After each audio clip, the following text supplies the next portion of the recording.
Assalamualaikum warahmatullahi wabarakatuh. Bertemu lagi dengan saya Aning Mestadi dari program Asisten Perawat dan Farmasi.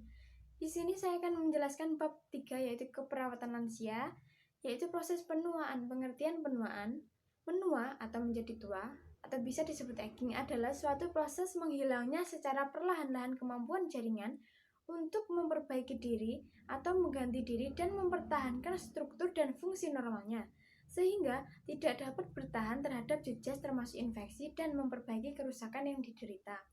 Klasifikasi lansia, menurut Badan Kesehatan Dunia atau WHO, yang dikatakan lanjut usia tersebut dibagi ke dalam 3 kategori, yaitu meliputi 1. Usia lanjut, elderly, berusia sekitar 60 sampai 74 tahun. Yang kedua, usia tua atau disebut old, sekitar umur 75 sampai 89 tahun. Yang ketiga, usia sangat lanjut atau very old dengan lebih dari 90 tahun.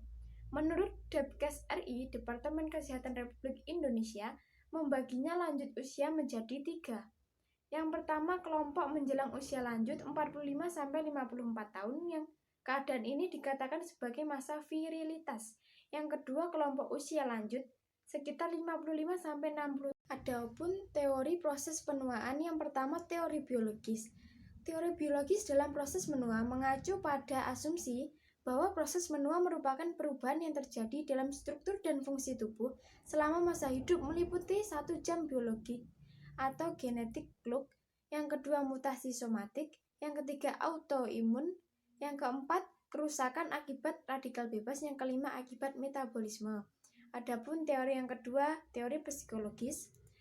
1. Activity theory atau teori aktivitas. Teori ini menyatakan bahwa seseorang individu harus mampu eksis dan aktif dalam kehidupan sosial untuk mencapai kesuksesan dalam kehidupan di hari tua. Yang kedua, kontinuitas teori atau teori kontinuitas. Teori ini memandang bahwa kondisi tua merupakan kondisi yang selalu terjadi dan secara berkesinambungan yang harus dihadapi oleh orang tua lanjut usia. Yang ketiga, disegmen teori, putusnya hubungan dengan dunia luar seperti dengan masyarakat, hubungan dengan individu lain. Yang keempat, teori stratifikasi usia, karena orang yang digolongkan dalam usia tua akan mempercepat proses penuaan. Yang kelima, teori kebutuhan manusia. Orang yang bisa mencapai aktualisasi menurut penelitian 5% dan tidak semua orang mencapai kebutuhan yang sempurna. Yang keenam, Jung teori, terdapat tingkatan hidup yang mempunyai tugas dalam perkembangan hidup. Yang ketujuh, course of human life theory, seseorang dalam hubungan dengan lingkungan ada tingkat maksimumnya. Yang kedelapan, development text theory, tiap tingkat kehidupan mempunyai tugas perkembangan sesuai dengan usianya. Teori yang ketiga yaitu teori sosial. Salah satu teori sosial yang berteman dengan proses penuaan adalah teori pembebasan, disegmen teori. Teori tersebut menerangkan bahwa dengan berubahnya usia seseorang, berangsur-angsur mulai melepaskan diri darinya kehidupan sosialnya. Keadaan ini mengakibatkan interaksi sosial lansia menurun, baik kualitatif maupun kuantitasnya. Sering terjadi kehilangan ganda, yaitu meliputi 1. Kehilangan peran, yang kedua hambatan kontak fisik, yang ketiga berkurangnya komitmen. Adapun perubahan yang terjadi pada lansia meliputi perubahan fisik, yaitu sel lebih sedikit jumlahnya, lebih besar ukurannya. Yang kedua, sistem persyaratan cepat menurun, hubungan persyaratan. Yang ketiga, sistem pendengaran, presbyakusis atau gangguan pada pendengaran. Yang keempat, sistem penglihatan, sphincter pupil timbul sklerosis dan hilangnya respon terhadap sinar. Yang kelima, sistem kardiovaskuler, elastisitas dinding aorta menurun. Yang keenam, temperatur tubuh menua akibat metabolisme menurun. Yang ketujuh, endokrin, meliputi menurunnya sekresi hormon kelamin seperti progesteron, estrogen, dan testosteron, dan menurunnya produksi aldosteron. Yang kedelapan, gastrointestinal, kehilangan gigi, indera pengecap menurun. Yang kesembilan, genitourinaria, ginjal dan kandung kemih. Yang kesepuluh, integumen, kulit mengkerut atau keriput akibat hilangnya jaringan lemak dan permukaan kulit kasar dan bersisik. Yang ke-11, muskuloskeletal, yaitu penurunan progresif dan gradual Masa tulang mulai terjadi sebelum usia 40 tahun. Yang ke-12, reproduksi dan seksualitas. Adapun perubahan kognitif, faktor yang mempengaruhi perubahan kognitif meliputi satu perubahan fisik khususnya organ perasa, yang kedua kesehatan umum, yang ketiga tingkat pendidikan, yang keempat keturunan atau hereditas, yang kelima lingkungan. Adapun perubahan psikosial, yaitu perubahan yang dialami lansia erat kaitannya dengan keterbatasan produktivitas kerjanya.